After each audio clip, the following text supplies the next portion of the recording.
And as part of the discussion in the historical report, there's reference to a prospective special access program, or PSAP, called KONA BLUE. Can you talk about how that figures in the historical assessment and Yes. the broader set of issues in this case?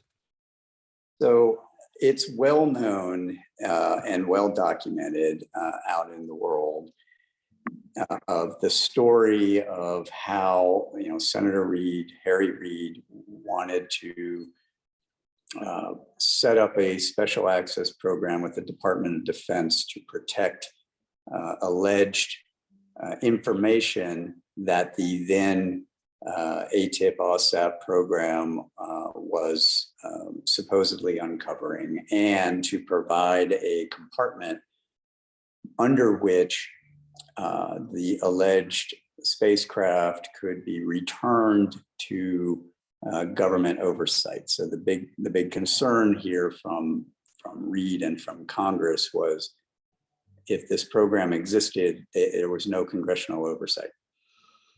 So he sent a letter to the Secretary of Defense and said, hey, we want to set up this special access program. Secretary of Defense said no, and then had a review of the program with DIA and Undersecretary of Defense for Intelligence, and said, yeah, not only are we not going to do that, but we're going to stand this program down, because this has nothing to do with, aliens and extraterrestrials. This was supposed to be something else. Senator Reid did not necessarily stop at that point. In fact, did not like that answer, and so reached out to his colleague, Senator Lieberman, who had a connection in the Department of Homeland Security, to try to get the Department of Homeland Security to stand up this program. And a prospective special access program is a proposal. It's a proposal package that is put together by a group of people to stand up a special access program. That package then has to go through coordination, and it goes through general counsel, and it goes up through the SAPCO director, the Special Access Program Office director, and to get approval. And KONA BLUE was that program. They had convinced, Reid and Lieberman had convinced the DHS to put together that program, that proposal. That proposal was written by some of the same group of people that came out of the previous program after it was shut down. And so that entire package we found in the DHS archives, researched it a year ago, and then worked over the last year prior to my retirement to get it declassified and to get it out. I actually sent a congressional notification to the Hill last summer when we found it, and then had briefed it to them, to the Hill, several times since then.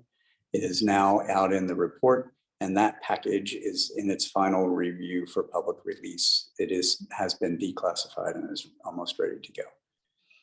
So that is where that program came from, and it contributes to this story.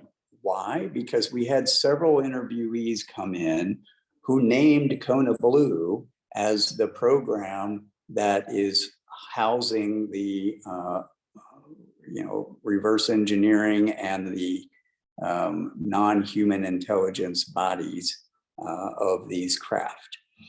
And that is absolutely not the case. In fact, the program that was proposed to set up 6 centers, research centers.